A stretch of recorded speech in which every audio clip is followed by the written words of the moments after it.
నమస్తే తెలంగాణ ప్రజలారా, నేను జి రాజేష్ నాయక్, ఉస్మానియా యూనివర్సిటీ పరిశోధక విద్యార్థిని. ఈరోజు తెలంగాణ రాష్ట్రంలో కాంగ్రెస్ ప్రభుత్వం ప్రజాపాలన అనే కోణంలో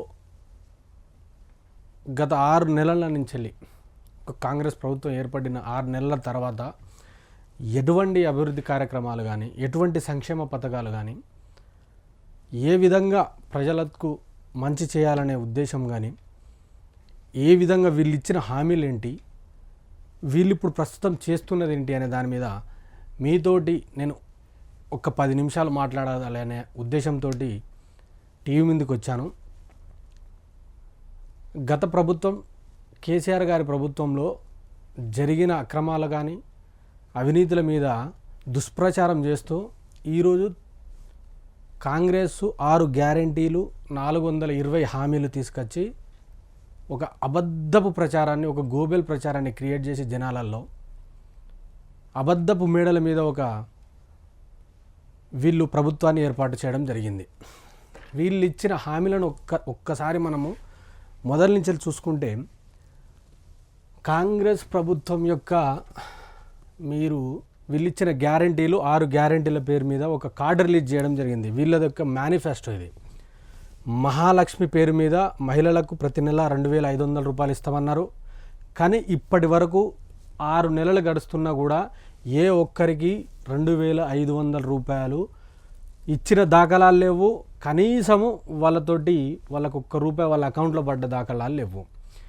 ప్రభుత్వం ఏర్పడిన 100 రోజుల్లో అమలు చేస్తారన్న పథకాలు ఇవి. రైతు భరోసా ప్రతి ఏటా, సెకండ్ వచ్చేసి రైతు భరోసా. రైతులకు, కౌలు రైతులకు ఎకరానికి 15,000 రూపాయలు ఇస్తామన్నారు. వ్యవసాయ కూలీలకు 12,000 రూపాయలు ఇస్తామన్నారు. వరి పంటకు 500 రూపాయల బోనస్ ఇస్తామన్నారు. కనీసం తెలంగాణలో ఉన్నటువంటి రైతాంగము 70 లక్షల కుటుంబాలు, దాదాపు 70 లక్షల రైతులు ఉంటారు. వాళ్ళు ఒక్కసారి ఆలోచించండి. నేను కూడా ఒక రైతు కుటుంబం నుంచి వచ్చిన ఒక విద్యార్థినే. నాకు 3 ఎకరాల భూమి ఉన్నది. కానీ నాకు కనీసం ఒక 15,000 రూపాయలు ఎక్కడి నుంచి వచ్చినాయి? ఒక్క అకౌంట్లో ₹1 పడ్డ దాఖలాలు లేవు. వీళ్ళు ఇస్తానన్న 500 రూపాయల బోనస్ కూడా లేదు. వ్యవసాయ కూలీలకు 12,000 రూపాయలు అసలు ఎట్టి పరిస్థితులు ఇచ్చిన దాఖలాలు లేవు. అంటే వీళ్ళు ఇచ్చిన హామీలేంది, వీళ్ళు ఇప్పుడు చేస్తున్న పరిపాలన ఏంది, మీరే చూసుకోవాల్సిన అవసరం ఉన్నది ఎంతైనా. అదేవిధంగా గృహజ్యోతి పథకం కింద ప్రతి కుటుంబానికి 200 యూనిట్ల ఉచిత విద్యుత్ ఇస్తామని అన్నారు. మరి అది ఎంతవరకు జనాలకు చేరువైంది, ఎంతవరకు అది నిజమైందనేది ఒక తెలంగాణ ప్రజలు ఆలోచించాల్సిన అవసరం ఉంది. అదేవిధంగా ఇందిరమ్మ ఇండ్ల పేరిట వచ్చిన 100 రోజుల్లోనే ఇదే రేవంత్ రెడ్డి గారు నాడు ప్రతిపక్షంలో ఉండి వెళ్ళిన ప్రతి గల్లికాడ, వెళ్ళిన ప్రతి మీటింగ్లో ఈయన మాట్లాడింది ఏందనంటే, ఇల్లు లేని ప్రతి వారికి ఇంటి స్థలము మరియు 5 లక్షల రూపాయలు ఉద్యమకారులకు 250 చదరపు ఇంటి స్థలం కూడా ఇస్తానన్నాడు. ఈరోజు తెలంగాణ రాష్ట్రం ఏర్పడ్డది అనంటే, గల్లీ నుంచి ఢిల్లీ దాకా వాయిస్ వినబడ్డది అనంటే ఉద్యమకారులు. ఇవాళ దాదాపుగా 1,100 మంది, 1,200 మంది దాదాపు ఆత్మ బలిదానాలు చేసుకుంటే తెలంగాణ రాష్ట్రం ఏర్పడ్డది. ఉస్మానియా యూనివర్సిటీ కానీ, కాకతీయ యూనివర్సిటీ కానీ, రాష్ట్రంలో ఉన్న ప్రతి యూనివర్సిటీ నుంచి ఉద్యమకారులు ఉద్యమం చేసిర్రు, రాస్తారోకో చేసిర్రు, ధర్నాలు చేసిర్రు, వంట వార్పు చేసిళ్ళు, సాగరాహారం చేసిళ్ళు, జలవిహారం కాడ విపరీతమైన వారికి నచ్చే విధంగా ప్రభుత్వాన్ని ఎండగడుతూ మా యొక్క హక్కులు మాకు కావాలి, స్వరాష్ట్ర పాలన మాకు కావాలనే ఉద్దేశంతో ఎంతోమంది ఉద్యమకారులు చేస్తే తెలంగాణ రాష్ట్రం ఏర్పడ్డది. ఆ ఉద్యమకారులకు వీళ్ళు ఇస్తానన్న 250 చదరపు గజాల ఇంటి స్థలం ఎక్కడ పోయింది? అదేవిధంగా యువ వికాసం పేరిట, నేను ఒక ఉస్మానియా యూనివర్సిటీ విద్యార్థిని, నేను ఉస్మానియా యూనివర్సిటీలో చదువుతున్న ఒక విద్యార్థిని, పేద బడుగు చెందిన ఒక విద్యార్థిని. విద్యార్థులకు 5 లక్షల విద్యా భరోసా కార్డు ఒకటి ఇస్తానన్నారు. ప్రతి మండలంలో తెలంగాణ ఇంటర్నేషనల్ స్కూల్స్ కూడా పెడతామని అన్నారు. మరి 5 లక్షల రూపాయలు ఎవరికైనా ఇచ్చిర్రా అబ్బా అంటే కనీసం ఎక్కడ కూడా లేదు. ప్రతి మండలంలో తెలంగాణ ఇంటర్నేషనల్ స్కూల్స్ పెడతామని అన్నారు. మరి ఎక్కడైనా ఒక పునాది తీసిన దాఖలాలు కనబడ్డాయా? కనీసము కార్యాచరణ కూడా దాని మీద ఎటువంటి విద్యాశాఖ అనే మంత్రే లేడు మన రాష్ట్రానికి. ఈ దేశంలో ఒక విద్యాశాఖ మంత్రి, హోంశాఖ మంత్రి లేని రాష్ట్రం ఏదైనా ఉంది అని అంటే ఈ దేశంలో తెలంగాణ రాష్ట్రం అని ఎవరైనా చెప్తారు. చేయూత కింద నాడు 200 రూపాయలు ఉన్న పెన్షన్ని కేసీఆర్ గారు 2000 రూపాయలు చేస్తే ఇవాళ వీళ్ళు 2000ని మేము 4000 చేస్తామని అన్నారు. 4000 మరి ఎంతమందికి వచ్చినాయి అనేది ఎవరికి అర్థమయ్యే పరిస్థితిలో లేదు. అదేవిధంగా రాజీవ్ ఇంకొకటి గమ్మత్తైన విషయం చెప్తా మీకు, తెలంగాణ ప్రజలారా ఇది గమనించాల్సిన అవసరం ఉంది. ముఖ్యమంత్రి వచ్చిన 100 రోజుల్లోనే మేము ఇస్తానన్న గ్యారంటీలు ఇవి 6 గ్యారంటీలు, దాంట్లో 420 హామీలు కూడా ఇచ్చారు వాళ్ళు. సరే ఈ 6 గ్యారెంటీలు పక్కన పెడితే ఈ 420 హామీల యొక్క భాగోతం చూసుకుందాం ఒక్కసారి. తెలంగాణ ప్రజల ఆకాంక్షల మేరకు పూర్తి స్థాయి ప్రజాస్వామిక పరిపాలన అందిస్తాం, ముఖ్యమంత్రి కార్యాలయంలో ప్రతిరోజు ప్రజా దర్బార్ నిర్వహిస్తామని చెప్పేసి ఓ పెద్ద దుకాణం పెట్టిండు. ఆయన తీసుకున్న ముఖ్యమంత్రిగా ఛార్జ్ తీసుకున్న రోజే అక్కడున్న కంచెలు వలగొట్టి అన్నీ చేసి ఆ ప్రగతి భవన్ పేరు మార్చి దాని ముందు ప్రజా దర్బార్ అని పెట్టి ఏదో ఒక్కరోజు పోయిండు, అది కూడా 10 నిమిషాలు పోయిండు, ఒక 2-3 అప్లికేషన్లు తీసుకున్నారు. ఇప్పటి వరకు దాని గురించి ఆ ప్రజా దర్బారు ఆ కథ లేదు, ఆ వ్యవస్థ లేదు. ప్రజా దర్బారు ఉత్తదే. తెలంగాణ తొలి మలి దశ ఉద్యమ అమరవీరుల తల్లిదండ్రులకు 25,000 నెలవారీగా పెన్షను ఇస్తారని చెప్పిండు. కనీసం ఎవరికైనా ఇప్పటివరకైనా వచ్చినాయా? ఉద్యమకారులైనటువంటి మీరు ఆలోచించుకోండి, 25,000 రూపాయలు మీకు నెలవారీగా పెన్షన్ రూపంలో వస్తుందా లేదా? రావట్లేదని ఏ గల్లీకి పోయినా చెప్తారు. తెలంగాణ ఉద్యమకారులపై ఉన్నటువంటి కేసులను ఎత్తివేసి వారికి 250 గజాల ఇళ్ల స్థలాలను కేటాయిస్తామని చెప్పేసి చెప్పిన రేవంత్ రెడ్డి గారు, సరే అదే పార్టీలో ఉన్నటువంటి కోదండరాం సార్ గారికి మేము ఒకటే రిక్వెస్ట్ చేస్తున్నాం సార్, తెలంగాణ ఉద్యమకారులపై ఉన్న కేసులను ఎత్తివేసిర్రా? మీరు ఆలోచించండి. సరే ఎత్తివేసిర్రా లేదా చెప్పాల్సిన అవసరము ఒక ఉద్యమకారుడిగా మీరంటే మాకు రెస్పెక్టు, కోదండరాం సార్ గారు చెప్పాలి. అదేవిధంగా మీరు ఎంతమందికి 250 గజాల ఇళ్ల స్థలాలను కేటాయింప చేసిర్రు ఉద్యమకారులు? ఈ లెక్కలు చెప్పాలి మీరు. అంటే తెలంగాణలో ఉన్నటువంటి మేధావర్గం కానీ తెలంగాణలో ఉన్నటువంటి మేధావి వర్గం ఆలోచించాలి. అసలు తెలంగాణలో ఎంతమందికి 250 గజాల ఇళ్ల స్థలాలను కేటాయించారో కోదండరాం సార్ గారు చెప్పాలి. ఇవాళ మీరు పొద్దుగాల లేస్తే రేవంత్ రెడ్డి గారికి సలహాలు సూచనలు ఇస్తున్నారు కదా పక్కన కూర్చొని, మరి అదే ఉద్యమకారుల మీద మీరు కూడా ఒక ఉద్యమ నాయకులుగా ఉన్నారు, మీతోటి మేము నడిచినాము, మీతోటి మేము ఉద్యమాలు చేసినాం.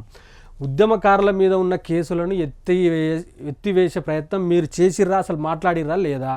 అదేవిధంగా 250 గజాల ఇళ్ల స్థలాలను కేటాయిస్తామని చెప్పి ఆనాడు వీళ్ళ మేనిఫెస్టోలో పెట్టిర్లయ్యా, మరి దాని గురించి మాట్లాడిర్రా లేదా చెప్పాల్సిన అవసరం ఉన్నది. రైతులకు 2 లక్షల పంట రుణమాఫీ చేస్తామని చెప్పిర్రు. ఇప్పటి వరకు వచ్చిన డిసెంబర్ 9 నాడు మేము ప్రభుత్వంలోకి వస్తున్నాము, వచ్చిన నెక్స్ట్ 100 రోజుల్లోనే 2 లక్షల పంట రుణమాఫీ చేస్తామని అన్నారు. ఇప్పటి వరకు చెయ్యలేదు.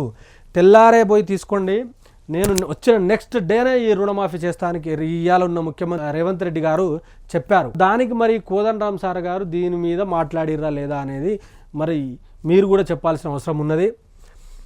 వ్యవసాయానికి 24 గంటల నిరంతర ఉచిత కరెంటు ఇస్తాము అని చెప్పేసి ఒక పెద్ద దుకాణం లేపారు. కానీ ఇవాళ చూసుకుంటే పరిస్థితి చూసుకుంటే తెలంగాణ రాష్ట్రంలో ఏముందనంటే కరెంటు కోతలు, జనరేటర్ల మూతలు. కరెంటు కోతలు ఉన్నాయి, జనరేటర్ల మూతలు నడుస్తున్నాయి. ఎక్కడ పోయినా ఇవాళ ప్రతి ఒక్కరు చూస్తారు కదా, కాంగ్రెస్ పార్టీకి సంబంధించిన సమీక్ష సమావేశాలు కానీ కాంగ్రెస్ పార్టీకి సంబంధించినటువంటి మీటింగ్లలో వీళ్ళు మంత్రులు కానీ ఎమ్మెల్యేలు మాట్లాడుతూ అంటే కరెంటు పోతుంది.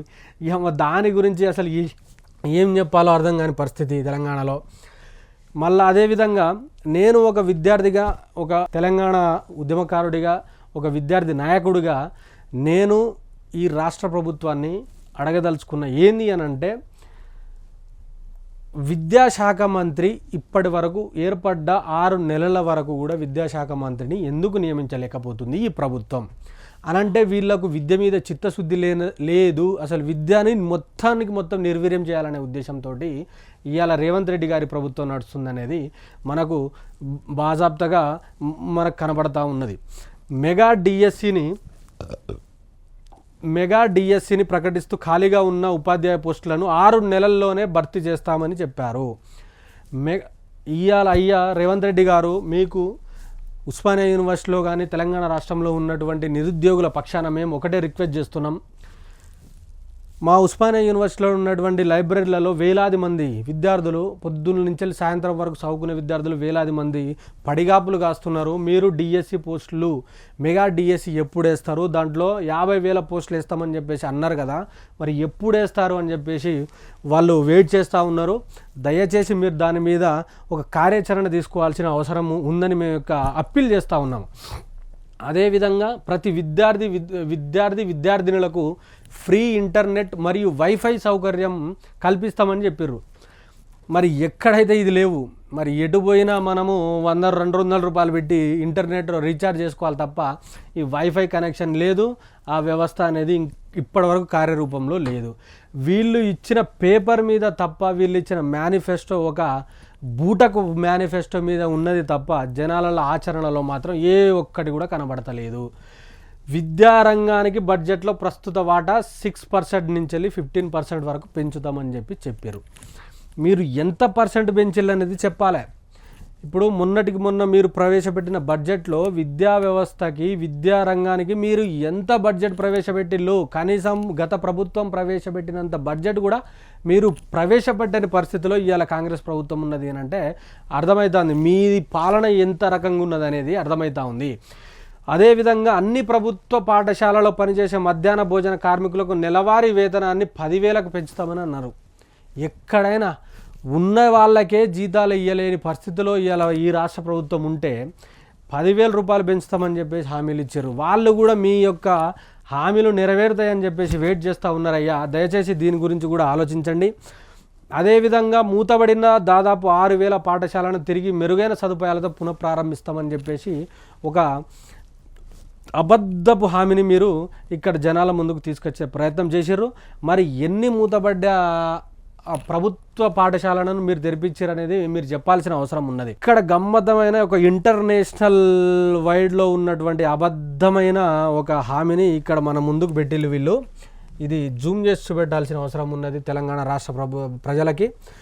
బాసర IIIT తరహాలో మరో 4 IIITలను ఏర్పాటు చేస్తాము. మరి ఈ బాసర IIIT తరహాలో 4 IIITలను మేము ఏర్పాటు చేస్తామని చెప్పిళ్ళు. మరి ఎక్కడైనా గడపార తీసి పునాది తీసింది లేదు, మరి ఎక్కడ కూడా కొబ్బరికాయ కొట్టింది లేదు, ఎక్కడ కూడా మొక్కింది లేదు. ఉన్న బాసర IIITకే ఇవాళ రెగ్యులర్ వీసీలను నియమించలే నువ్వు. ఇంకా కొత్త IIITలను ఏడించలు కడతాడు. రెగ్యులర్ వీసీలను నియమించగా ఇవాళ మీరు ఇన్ఛార్జ్ వీసీలతోటి యూనివర్సిటీలను నడుపుతున్నారు. అలాంటి వాళ్ళు మీరు ఇవాళ విద్యా వ్యవస్థ గురించి మాట్లాడతారు. అదేవిధంగా చూసుకుంటే వీళ్ళ భాగవతం చిన్న సన్నగా లేదు. వీళ్ళ భాగవతాన్ని మనం పరిశీలిస్తే ఒక్కొక్కటి కాదు చూసుకుంటూ పోతే వీళ్ళ హామీలు 420, వీళ్ళు ఇచ్చిన గ్యారంటీలు 6. మరి ఏ ఒక్కటైనా చక్కగా అమలు చేసిర్రా అని అంటే ఒక్క ఫ్రీ బస్సు ఆర్టీసీ బస్సులో ఉచిత ప్రయాణం అని పెట్టిళ్ళు. దాని వలన వచ్చే పర్యావసనాలు కానీ, దాని వలన వస్తున్న ఇబ్బందులు కానీ, అవి కలిగే ఆర్టీసీ బస్సులు ఇవాళ ఆర్టీసీ ఎటువంటి నష్టాలలో ఉన్నది అనేది ఇవాళ జనాల కళ్ళ ముందు కనబడతా ఉన్నది. అది తెరిచిన పుస్తకమే. అదేవిధంగా వెనకబడిన తరగతులు బీసీ సబ్ ప్లాన్ అమలు చేస్తామని అన్నారు. అసలు కులగణన వచ్చిన నెక్స్ట్ డేనే మనం కులగణన చేస్తామని హామీ ఇచ్చినాం కదా. ఇచ్చిన హామీని మీరు తుంగలో దొక్కిర్రు. ఏ విధంగా మీరు బీసీ సబ్ ప్లాన్ అమలు చేస్తారు? అసలు బీసీల జనాభా ఎంతో మీరు ఇవాళ మీరు బయట పెట్టాల్సిన అవసరం ఉన్నది. కానీ ఎన్ని హామీలు అని అంటే ఎట్లా ఇష్టం వచ్చినట్టు నోటికి వచ్చిన వాగ్దానాలు, మనకు ఏది పడితే అది ఎట్లా పడితే ఏది నోటుకు వచ్చింది మాట్లాడిర్రు. మరి ఇప్పటి వరకు కనీసము ఏది కూడా చేసిన దాఖలాలు లేవు. ఇప్పుడు వచ్చి కూడా మీరు ప్రభుత్వంలో వచ్చి పని చేయర్రా నాయన అంటే మీరు చేసేది ఏంది? గత ప్రభుత్వాన్ని తిట్టడము, కేసీఆర్ని తిట్టడము, కేటీఆర్ని తిట్టడము, ఇంకా గత ప్రభుత్వంలో పనిచేసిన మంత్రులను తిట్టడము. అరే నాయన నువ్వు చేస్తుంది ఏంది? గత ప్రభుత్వంలో పనిచేసిన మంత్రులు సమర్థవంతులు కాబట్టి, వాళ్ళు మంత్రివర్గం మంచిగా నడిపిరు కాబట్టి ఇవాళ నువ్వు పొద్దుగాల లేస్తే వాళ్ళ ఇళ్ళ చుట్టూ తిరిగి బెగ్గింగ్ చేసుకుంటా, రార్రి రార్రి రార్రి రార్రి నా ఇంటికి రార్రి, మా కాంగ్రెస్ పార్టీలకు రార్రి అని చెప్పేసి ఎవడైనా నువ్వు మంచోడైతే నీ దగ్గరికి వస్తారు, అదే వెదుటోడు మంచోడైతే వాని దగ్గరికి నువ్వు పోతున్నావు.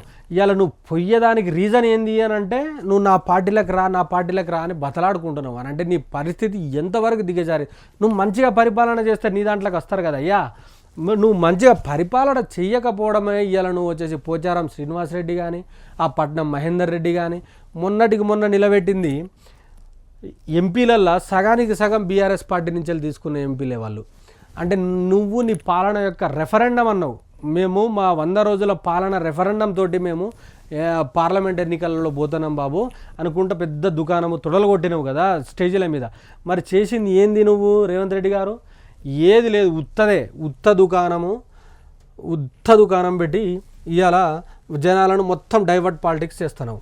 డైవర్ట్ పాలిటిక్స్ అని నేను ఎందుకు అని అంటానంటే నిన్నటికి నిన్న తెలంగాణకి ఒక వరప్రదాయిని, తెలంగాణకి మాగాణము, తెలంగాణకి సింగరేణి అనేది ఒక రకమైన ఆ సహజ వనరులకు సంబంధించిన ఒక పెద్ద అసెట్.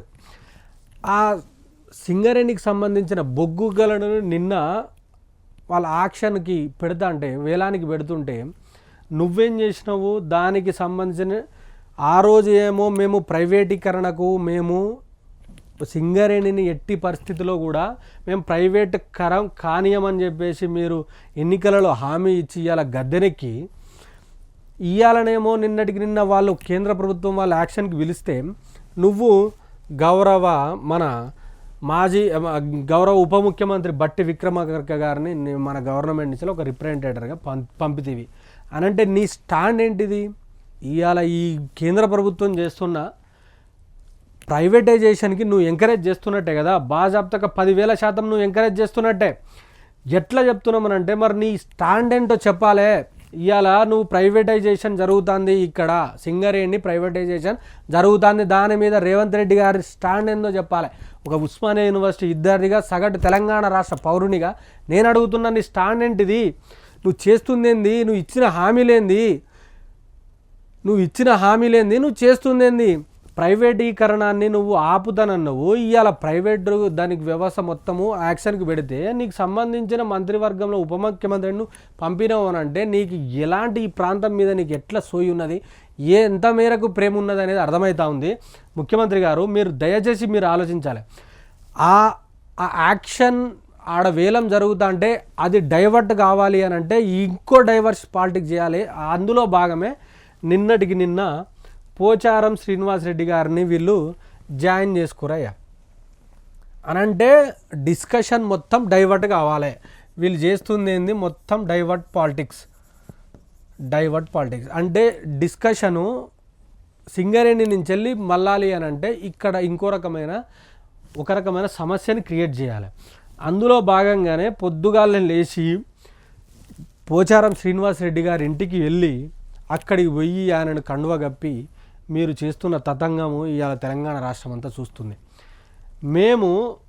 మేము నిన్న తెలంగాణ రాష్ట్ర సాధకులలో ఒక ప్రధాన కారకుడైనటువంటి ప్రొఫెసర్ జయశంకర్ సార్ గారి వర్ధంతి సందర్భంగా తెలంగాణ భవన్లో మేము వారికి నివాళులు అర్పించి మేము అక్కడ కూర్చుంటే గత ప్రభుత్వంలో ఉన్నటువంటి విప్ బాల్క సుమన్ గారు అండ్ మాకు సంబంధించిన ఇంకా విద్యార్థి యువ నాయకులందరూ కలిసి మాట్లాడుకునే సందర్భంలో అరే పోచారం శ్రీనివాసరెడ్డి గారు కూడా పార్టీ మారుతుండ్రు అనే వార్తలు వస్తున్నాయి, ఒకసారి పోయి కలిసి మాట్లాడద్దాము, పెద్ద మనిషి ఎందుకు పోతాడు అసలు, అరే మన అందరికీ సజెషన్లు ఇచ్చిండు, సలహాలు ఇచ్చిర్రు, మనం ఈ పార్టీలనే ఉండాలి, కేసీఆర్ గారే కారణజన్ముడు, తెలంగాణ రాష్ట్ర సాధకుడు, తెలంగాణ వచ్చింది కేసీఆర్ వల్లనే అని చెప్పేసి మనందరికీ హితబోధనలు చేసిండు కదా పోచారం శ్రీనివాసరెడ్డి గారు, క్లాసులు చెప్పిండు కదా, ఒక్కసారి పోయి సార్ని రిక్వెస్ట్ చేద్దాం పదండి, అసలు ఎందుకు పోతాడు కారణాలు తెలుసుకుందామని చెప్పేసి పోదామని అంటే ఆడికి మేము ఒక 20-30 మంది అందరము కలిసి పోయే క్రమంలో ఆడ కాంగ్రెస్కి సంబంధించిన కాంగ్రెస్ గుండాలు,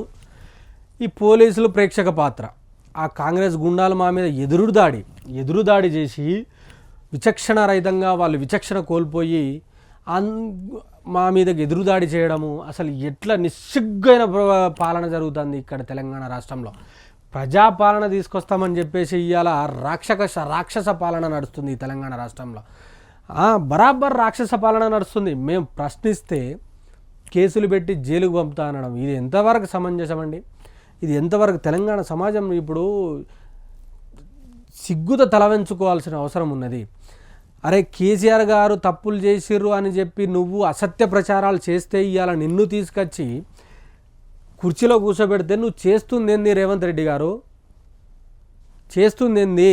పక్క పార్టీల నుంచి వెళ్ళి తీసుకొని నీ పార్టీలో జాయిన్ చేసుకోవడానికి మీద ఉన్న శ్రద్ధ కనీసం ఈ ఇచ్చిన హామీలను నెరవేర్చే దాని మీద కనీసం 1% అయినా ఉందా అని అడుగుతున్నాం. మేము అడిగే బాధ్యత మాకున్నదా లేదా?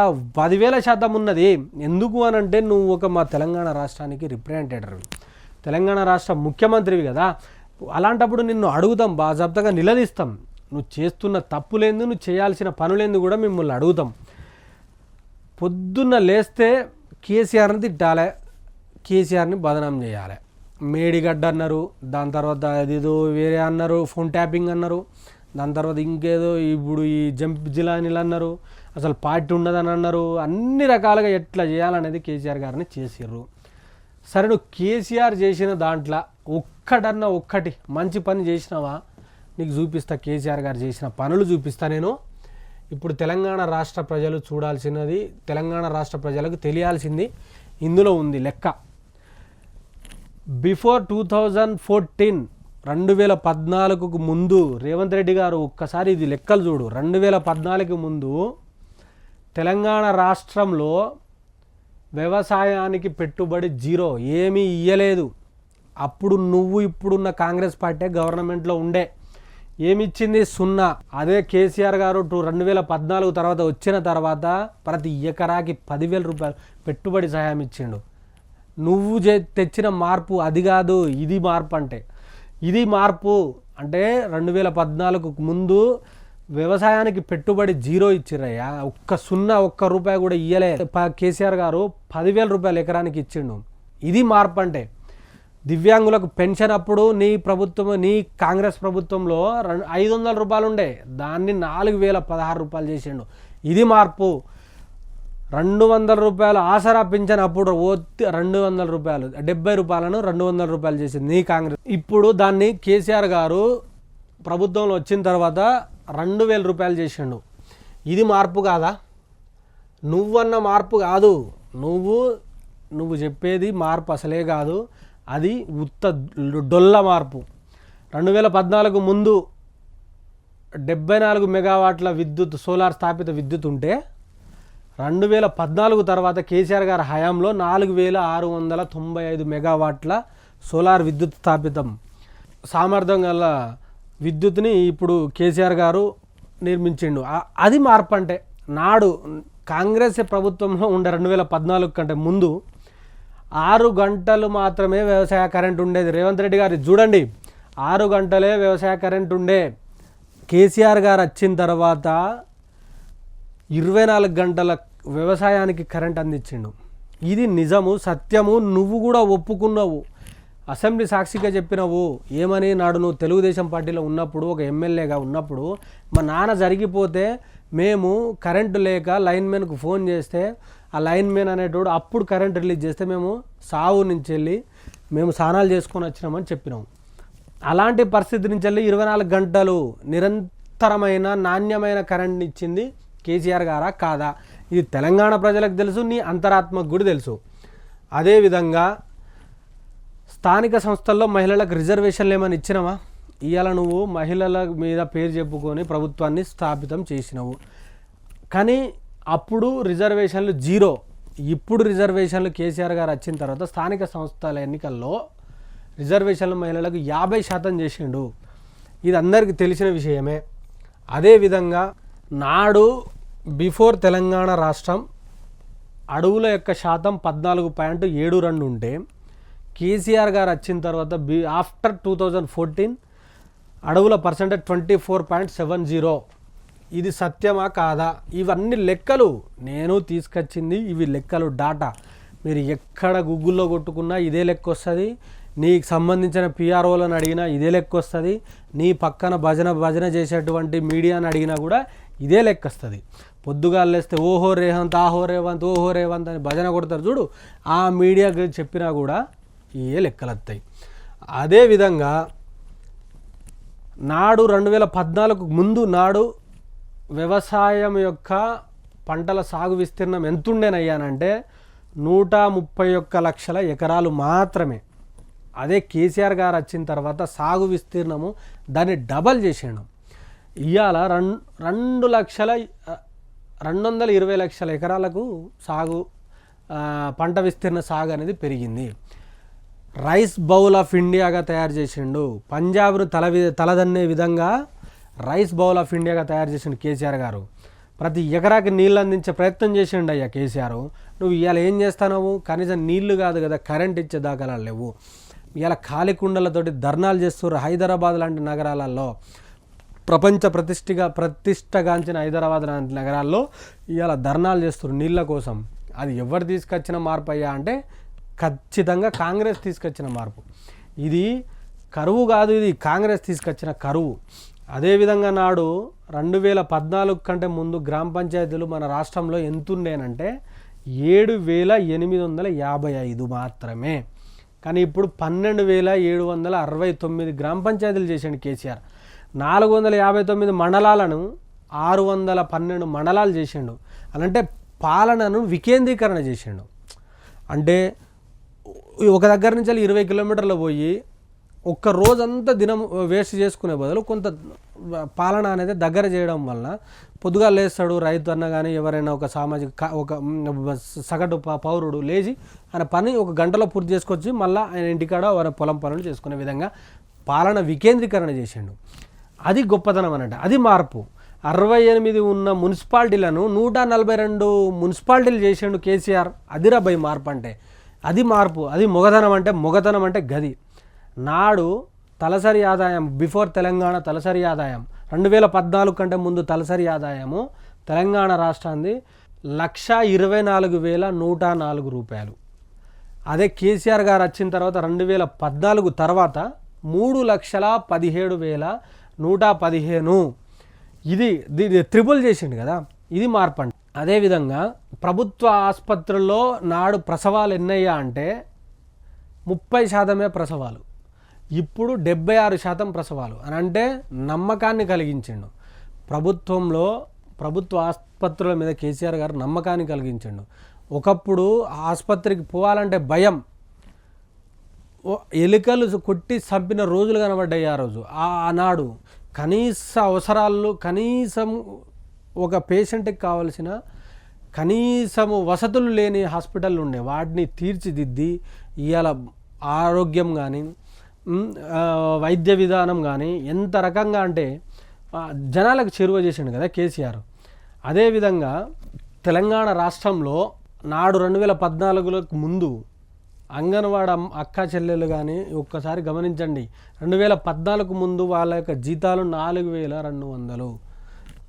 అవి కూడా కనీసం ఇవ్వలేని పరిస్థితులు అప్పుడు ఉండే. ఇప్పుడు గౌరవ వేతనము గల్లా ఎగరేసుకొని చెప్పే విధంగా కేసీఆర్ గారు వచ్చిన తర్వాత 13,506 రూపాయలు చేసిండయా. అది మార్పు అంటే నువ్వు చేసిన మార్పు ఏంది? కనీసం మార్పు నువ్వు చేస్తున్న మార్పు ఏందనంటే జస్ట్ కండువాలు మార్చుడు గంతే నీ మార్పు.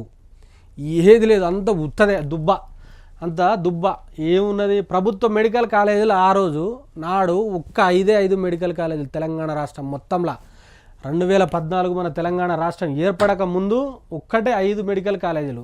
ఒక విద్యార్థిగా నేను చెప్తున్నా, ఈ లెక్క చూడు 26 మెడికల్ కాలేజీలు కేసీఆర్ తీసుకొచ్చిండు. ఇది పోయి మార్పు అంటే ఇది మార్పు. నువ్వేం మార్పు చేస్తావు? పొద్దుగా లేస్తే కేసీఆర్ గారిని తిట్టుడు, కేసీఆర్ గారిని బదనాం చేసుడు, నీ యొక్క మీడియాలు నీకు మసాజ్ చేసే మీడియాలు, నీకు అన్నీ చేసే మీడియాలు ఉన్నాయి కదా 3-4, వాటితో కేసీఆర్ తిట్టాలి, ఆ పత్రికలలో రాపియాలి.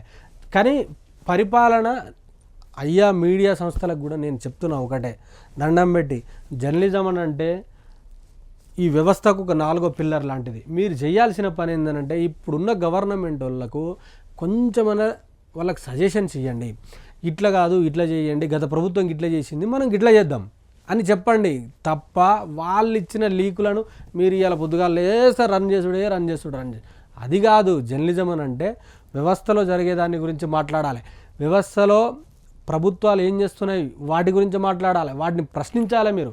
కానీ ఇవాళ పొద్దుగా లేసి వాడి డబ్బా కొట్టుడు వాళ్ళు చేస్తుంది ఓహో ఆహో ఆహో అని. ఇది మార్పు అంటే 5 మెడికల్ కాలేజీలను 26 మెడికల్ కాలేజీలు చేసిండు, దాని గురించి చూపించాలి, అది మార్పు. నాడు గురుకులాలు 298 ఉంటే 1022 గురుకులాలు చేసిండు కేసీఆర్, అది మార్పు అంటే. నాడు 0 రెసిడెన్షియల్ డిగ్రీ కాలేజీలు ఉండే 2014 ముందు తెలంగాణ రాష్ట్రంలో, 85 రెసిడెన్షియల్ డిగ్రీ కళాశాల చేసిండు, అది పై మార్పు అంటే. నువ్వు ఏం చేస్తావు మార్పు, నీతో ఏమవుతుంది? కొద్దిగా కేసీఆర్ని తిట్టి ప్రభుత్వంలోకి వచ్చినావు కరెక్టే మంచిగానే ఉంది, కానీ నువ్వు ఏం చేయాలి? ఇన్ని హామీలు ఇచ్చినావు కదా, నువ్వు హామీలు గిన్ని ఇచ్చినావు కదా, ఇన్ని హామీలల్లా కనీసం ఒక్కటన నెరవేర్చి జనాల నుంచి కొంతనైనా మన్ననలు పొందరాదుర్రి. ఎందుకు వాళ్ళు లోపల తిట్టుకుని మీరు ఏదో చేస్తారని చెప్పేసి మీకు అవకాశాన్ని కనీసము జనాలల్లా పలసనవ్వడం అని అంటే ఇది చాలా సిగ్గుతో తల ఉంచుకోవాలి. నాడు ఎంబీబీఎస్ సీట్లు ఒక విద్యార్థిగా నేను చెప్తున్నా 850 ఉండే. నాడు బీఆర్ఎస్ ప్రభుత్వం గవర్నమెంట్లో రాకముందు 2014 ముందు తెలంగాణ రాష్ట్రంలో 850 ఎంబీబీఎస్ సీట్లే ఉంటే దాన్ని 3-4 పెంచి 3915 ఎంబీబీఎస్ సీట్లు చేసాడు. అంటే ఇవాళ పేదోడు కూడా ఒక డాక్టర్ కావాలనే కళ మనకు ఉంటుంది. ఆ కళని నిజం చేసింది కేసీఆర్ గారు. 3900 ప్రతి సంవత్సరం 3915 మెడికల్ సీట్లు అబ్బా గవర్నమెంట్ కాలేజీలల్లో. అది మార్పు అంటే, అది అట్లా చేసి చూపెట్టాలి. 2200 అంగన్వాడీ సహాయ వేతనాలు ఉండే, దాన్ని 7800 చేసాడు. అది ఇంకోటి గమ్మతైన విషయము. ఇవాళ వీళ్ళు మాది రైతు ప్రభుత్వం, మాది ప్రజాప్రభుత్వం అని చెప్పేసి గల్లాలు ఎగరేస్తారు, అంత చేస్తారు. కానీ వీళ్ళు చేసింది ఏంటి అని అంటే, కనీసము వీళ్ళు ఇచ్చిన రైతు భరోసాకు మేము 15,000 ఇస్తామని అన్నారు, అది గంగల కలిసిపోయింది. 2 లక్షల రుణమాఫీ చేస్తామని అన్నారు, అది ఎక్కడో కొట్టుకపోయింది.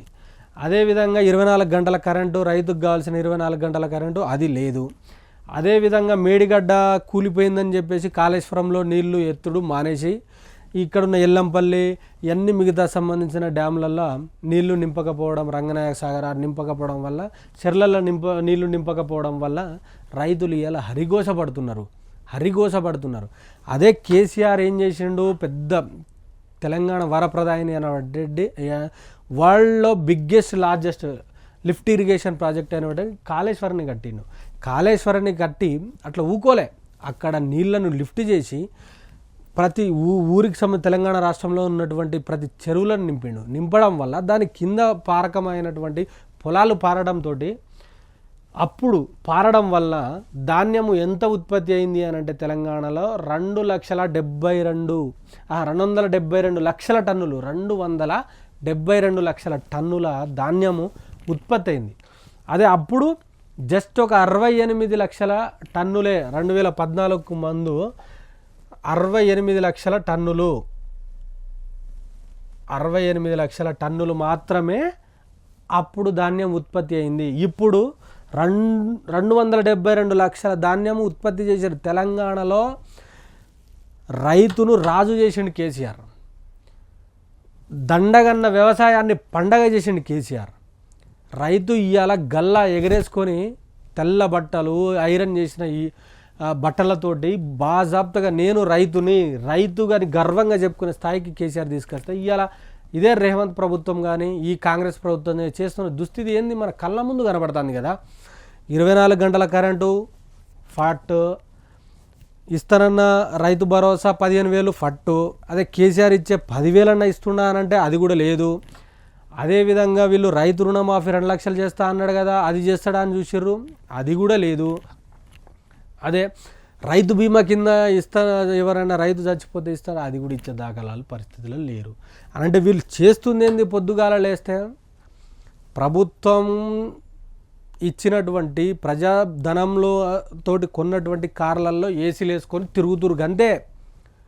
ఏసీలు వేసుకొని తిరగడము, ఆఫీసులో కూర్చోవడము, కేసీఆర్ గారు కట్టించిన సెక్రటరీలో కూర్చోవాలి, మళ్ళా పోయి సాయంత్రం ఒక లీక్ ఇస్తే ఇదే డబ్బా కొట్టే ఛానళ్ళల్లో మోగడం, అంతే తప్ప వీళ్ళు చేసిన దుకాణం ఏది లేదు. అదేవిధంగా మీరు చూసుకుంటే గమ్మతైన విషయం ఏంటంటే, ప్రభుత్వ నర్సింగ్ కాలేజీలు ఎన్నన్నా అప్పుడు జస్ట్ 5 తెలంగాణ రాష్ట్రం ఏర్పడక ముందు ప్రభుత్వ నర్సింగ్ కాలేజీలు 5. ఇప్పుడు కేసీఆర్ గారు వచ్చిన తర్వాత ఇదైతే తప్పేం కాదు కదా. 23 నర్సింగ్ కాలేజీలు పెట్టినాయి కేసీఆర్. ప్రభుత్వ నర్సింగ్ కాలేజీలు నాడు ఎన్ని అని అంటే జస్ట్ 5. కానీ కేసీఆర్ గారు వచ్చిన తర్వాత, గవర్నమెంట్కి వచ్చిన తర్వాత ఏర్పాటు చేసిన నర్సింగ్ కళాశాలలు ఎన్ని అని అంటే 23. తెలంగాణ రాష్ట్రం ఏర్పడక ముందు అసలు తెలంగాణ రాష్ట్ర ఉద్యమం ఏర్పడింది పురుడోసుకున్న దేనికోసం అని అంటే మన యొక్క ఆత్మగౌరవం ఒకటి, నీళ్ళు, నిధులు, నియామకాలు. ఇదే ట్యాగ్ లైన్ తోటి తెలంగాణ రాష్ట్రం ఏర్పడ్డది. నీళ్ళల్లో మోసం జరుగుతుందని చెప్పేసి కొట్లాడినాం, నిధులల్లో మన నిధులను దోచుకపోయి ఆంధ్రోళ్ళు మొత్తము వాళ్ళ అభివృద్ధి చేసుకుంటారని కొట్లాడినాం, మన నియామకాలను కాకుండా వాళ్ళు నియమించుకుంటారు, మొత్తం ఉద్యోగాలు వాళ్ళకి పోతున్నాయని కొట్లాడినాం.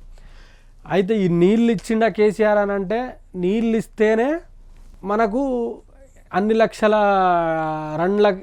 272 లక్షల టన్నుల ధాన్యం పండింది అనేది వాస్తవం. ఇప్పుడు ఈ నీళ్ళు ఇస్తేనే 272 లక్షల టన్నుల ధాన్యం పండింది.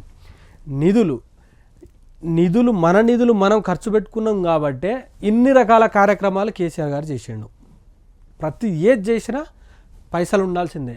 కాబట్టి ఇక్కడున్న పైసలను సమర్థవంతంగా ఉపయోగించుకొని కేసీఆర్ గారు ఇన్ని రకాల కార్యక్రమాలు 100 కోకొల్లలు చెప్తా నేను 100 కార్యక్రమాలు చేశాను. నియామకాలు 1,60,000 ఉద్యోగాలు భర్తీ చేసిళ్ళు.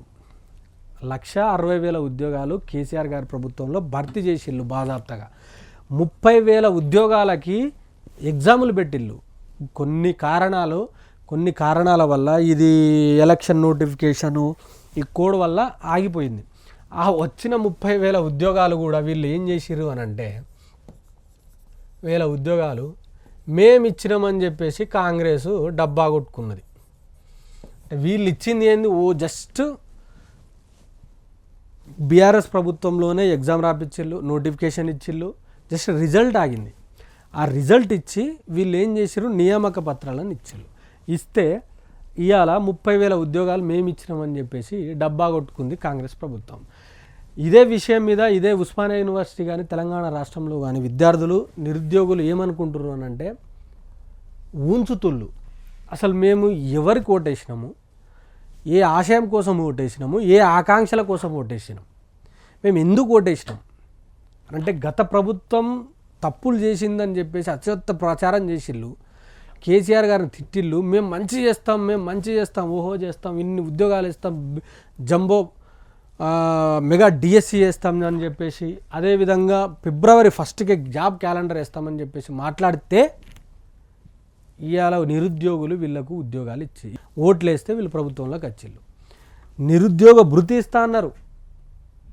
నిరుద్యోగ భృతి 4,500 రూపాయలు ప్రతి విద్యార్థికి నిరుద్యోగ భృతి ఇస్తా అన్నారు. అది లేదు, ఉద్యోగాలు లేవు. కేసీఆర్ ప్రభుత్వం ఇచ్చిన ఉద్యోగాలను వీళ్ళ అకౌంట్లో వేసుకుంటున్నారు. ఇవాళ రేవంత్ రెడ్డి గారికి కానీ అదేవిధంగా మంత్రివర్గంలో పనిచేస్తున్న వాళ్ళకి కానీ వాళ్ళ మీద ఎంత నీచమైన ఒపీనియన్ తోటి విద్యార్థులు ఉన్నారు అని అంటే అది మనం చెప్పలేని పరిస్థితి. నెక్స్ట్ ఇంకా చూద్దాం ఏంది అని అంటే రెసిడెన్షియల్ కళాశాలలు గత ప్రభుత్వంలో 2014 కంటే ముందు 146 మాత్రమే రెసిడెన్షియల్ కళాశాలలు ఉండే. ఆ తర్వాత బీఆర్ఎస్ ప్రభుత్వం వచ్చిన తర్వాత 737 రెసిడెన్షియల్ కళాశాలలు వచ్చినాయి. అనంటే 146 అంటే ఒక పేదోడు ఒక బువ్వ తినుకుంటా అక్కడే ఉంటూ విద్యకు దగ్గరగా నాణ్యమైన విద్య కోసము 146 నుంచి 737 రెసిడెన్షియల్ కళాశాలలు తయారు చేసిండు కేసీఆర్ అని అంటే అది మహత్తరమైన ప్రయత్నం. అది కనీసం ఒక్కటంటే ఒక్కటి కేసీఆర్ చేసిన ఈ అన్ని కార్యక్రమాలలో ఒక్కటంటే ఒక్కటి చేయమని చెప్పు ఈ కాంగ్రెస్లో ఉన్నటువంటి కాంగ్రెస్ ప్రభుత్వాన్ని, రేవంత్ ప్రభుత్వాన్ని ముక్కు నేలకు రాస్తా బాజాప్తగా చెప్తానా, నేను ముక్కు నేలకు రాస్తా. ఆర్ట్స్ కాలేజ్ ముందు నేను ముక్కు నేలకు రాస్తా, సగం గుండు కొరికించుకుంటా వీళ్ళు ఒక్కటనే చేస్తే. ఐటీ ఉద్యోగాలు 57,000 ఐటీ ఎగుమతులు 57,256 కోట్ల ఐటీ ఎగుమతులు ఉంటే కేసీఆర్ గారి ప్రభుత్వంలో కేటీఆర్ గారు ఐటీ మినిస్టర్ ఉన్నటువంటి హయాంలో ఐటీ ఎగుమతులు ఎన్ని అని అంటే 2,41,275 కోట్లు. ఇప్పుడున్న ఐటీ మినిస్టర్ శ్రీధర్ బాబు గారికి ఒకటే ఛాలెంజ్ చేస్తాను నేను. ఇప్పుడున్న ఐటీ మినిస్టర్ 2014కు ముందు 57,256 కోట్ల ఐటీ ఎగుమతులు ఉంటే జస్ట్ 9 సంవత్సరాలలో దాన్ని ఇక కనీసం దగ్గరలో లేకుండా 2,41,275 కోట్లు ఐటీ ఎగుమతులను తీసుకొచ్చారు కేటీఆర్ గారు.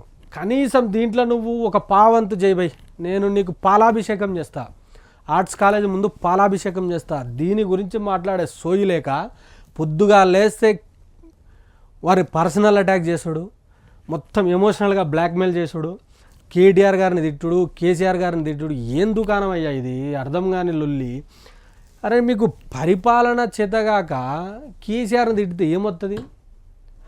బ్యూరోక్రాట్స్, ఐఏఎస్ ఆఫీసర్లు, ఐపీఎస్ ఆఫీసర్లు, తెలంగాణ రాష్ట్రంలో ఉన్నటువంటి మేధావి వర్గము, జర్నలిస్టులు, పత్రికా విలేకరులతోటి కొంత సమాచారం తీసుకోండి, సలహాలు తీసుకొని ఏ రకంగా మనం ముందుకు పోదామని చెప్పేసి మాట్లాడి, నేను ఇవాళ మొత్తం 18 గంటలు పనిచేస్తా అని చెప్పి చంద్రబాబు నాయుడును పొగుడు కాదు.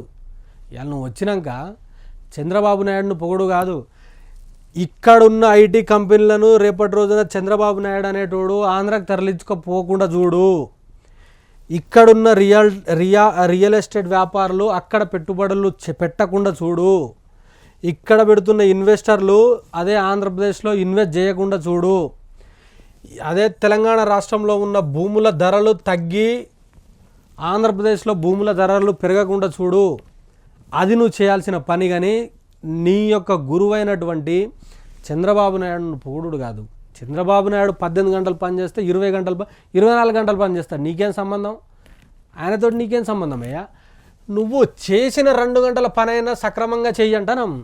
చేసిన 2 గంటల పనైనా సక్రమంగా చేస్తే పరిపాలన బాగుంటుంది, పేదలకు అందుతుంది, అరే పరిపాలన దగ్గరికి పోతుంది అని మాట్లాడితే. కానీ ఏం మాట్లాడతాడో ఏం చేస్తాడో అప్పటిదప్పుడు ఏమో ఆ మాయా అర్థమవుతలేదు. 2014 ముందు బస్తీ దవాఖానాలు 0.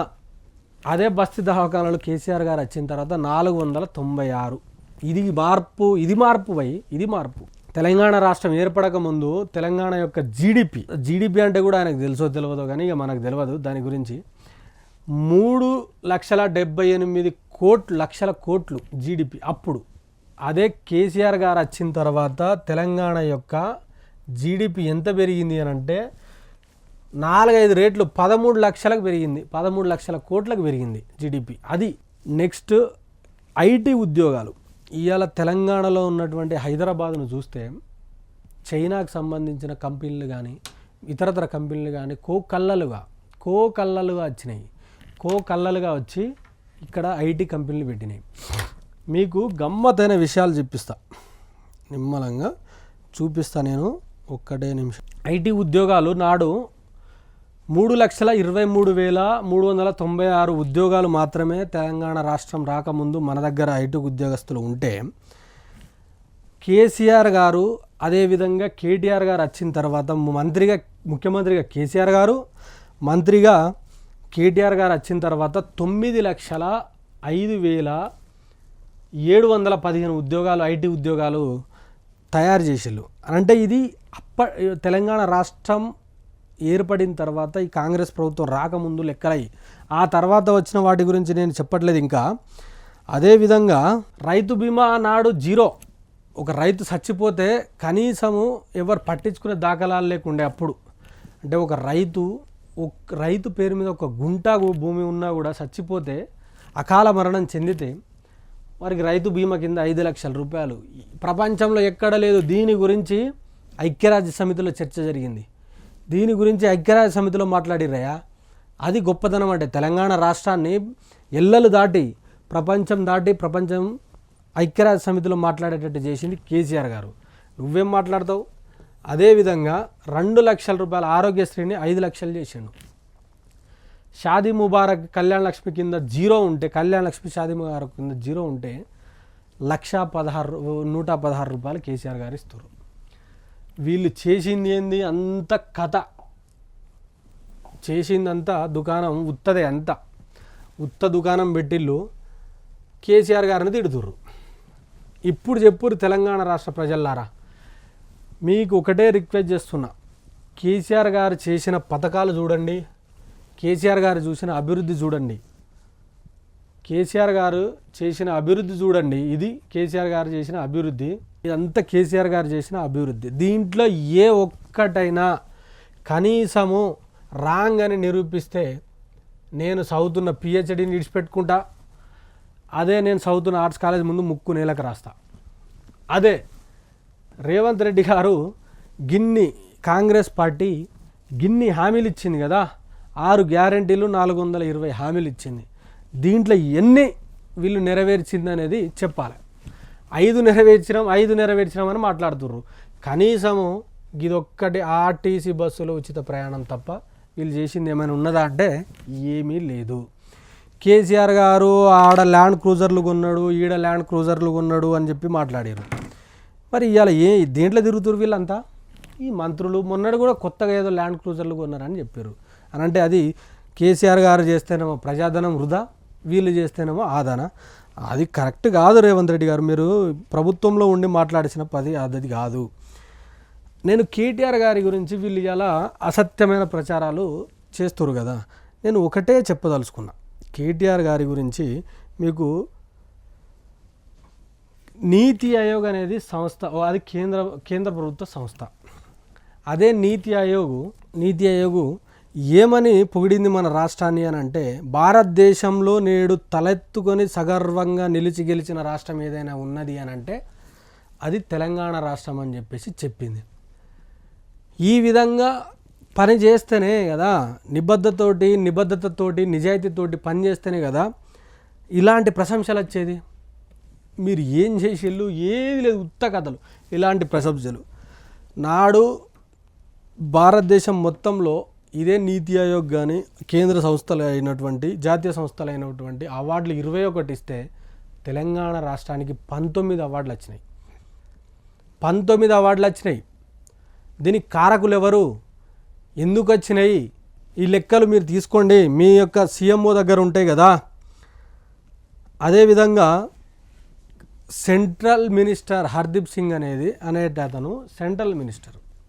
అతను కేటీఆర్ గారి గురించి ఒక మాట చెప్తాడు. మీరు గొప్పగా ఒక మాట వినండి, నేను చూసుకుంటా చెప్తా మీకు. KTR is not only an efficient and dynamic minister but also in many respect he is very representative of what we are working for the new India. I regarded as a personal privilege work together entire duration of being in Council of Minister. We worked together in many central flagship programs.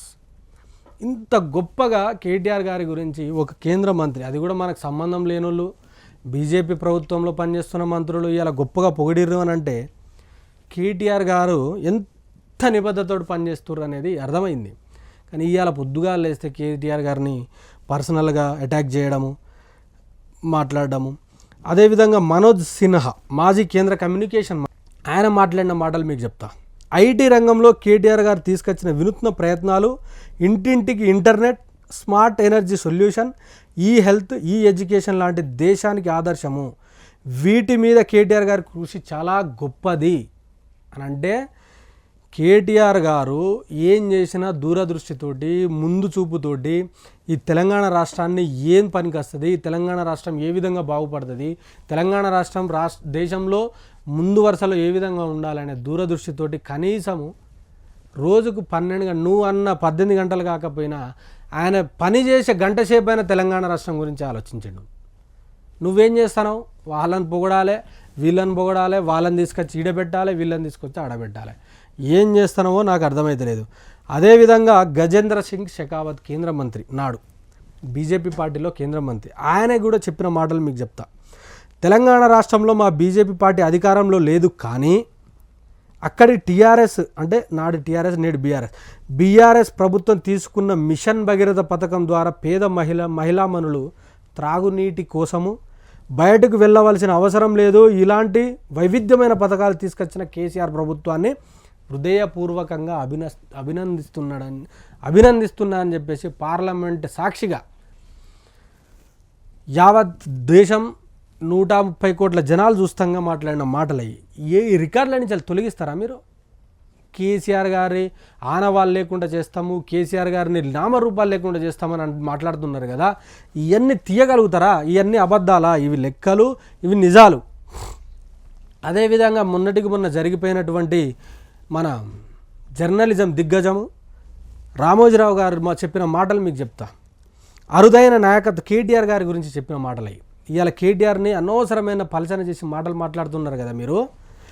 అరుదైన నాయకత్వ లక్షణాలు, అసాధారణ సంభాషణ నైపుణ్యం, రాజకీయ చతురతతో అనతి కాలంలోనే పరిణతి చెందిన యువ నాయకుడు, తండ్రికి తగ్గ తనయుడు, చైతన్యశీలుడు, ఆపదలో ఉన్న వారిని ఆదుకోవడంలో చూపే చొరువ మానవతా దృక్పథానికి నిదర్శనము. కార్యశకులతకి కేటీఆర్ గారికి సాటి రాగల యువ నాయకులు లేరడంలో అతిశక్తి లేదు. దీనికి కేటీఆర్ గారి లాంటి నవతరం నాయకం అవసరం అని చెప్పేసి మాట్లాడిన మాటలు మన ముందు ఉన్నాయి. ఇవి రికార్డెడ్. అనవసరంగా పొద్దుగాల లేస్తే కేటీఆర్ని తిట్టాలి, కేసీఆర్ని, ఇద్దరే టార్గెట్. ఎవరైనా ఉన్నారు అని అంటే ఐటీలో కానీ అలా హైదరాబాదు బాగా అభివృద్ధి చెందడంలో, ఇక్కడ పరిశ్రమలు తీసుకురావడంలో, ఇన్వెస్టర్లను తీసుకురావడంలో కృషి చేసింది కేటీఆర్ గారు. నిరంతరం పనిచేసిన నాయకుడు కేటీఆర్ గారు. ఈయనను పలచన చేయాలి. తెలంగాణ రాష్ట్ర, సమగ్ర తెలంగాణ రాష్ట్ర ప్రతి పౌరుని యొక్క జీవన శైలి కానీ ప్రతి పౌరుడు గల్లా ఎగరేసుకొని తిరిగేటట్టు చేసింది కేసీఆర్.